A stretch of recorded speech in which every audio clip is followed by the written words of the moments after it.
بلوي بلوي وحاي بلاي sida aynu inteena badan ba aragnay sanadihii ugu dambeeyay waxa si weyn soo ifbaxayay fanaaniin Soomaaliyeed iyo suugaan tiro badan oo iskugu jirta heeso gabayo iyo noocyada kale ee maasooyinka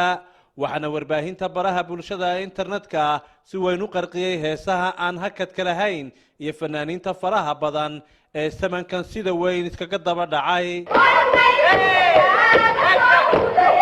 marka laga yimaado heesaha ku salaysan ciyaar dhaqameed waxa la aaminsan yahay inaanay jirin heesaha casriga ah ee maanta sida xoogan loo dhageysto ama loo daawado wixii ka horeeyay xilligii ay soo ifbaxday kooxdii Balwa Band oo ahayd kooxdii ugu horeysay ee bilowday heesaha noocani oo kale ah waxaana laga yaabaa in badan oo kamid ah boqolaal ka fanaan ee Soomaaliyeed ee ka soo heesa daafaha caalamka ayna wali isweydiin sheekadan iyo halkii ay ka soo ifbaxday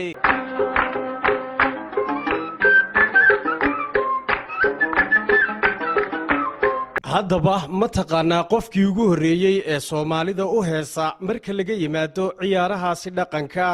Cabdi Deeqsi Warfaa Cabdi Sinimo wuxuu ahaa fanaan heesa hal abuur la xamiistay abwaan muusigyahan aad loogu aqoonsaday horumarinta fanka Soomaalida waqti ayna dadku aqoon badan u lahayn fanka iyo suugaanta Soomaalida Cabdi Deeqsi Warfaa ayaa magaciisa loo jiray Cabdi Sinimo qadiija ciya dharaarna waxay ku dhalatay magaalada Boorama haddii quruxda dallayga qarshoy qadiija balwoy qacbaan odhanay laylay laylay laylay lalalay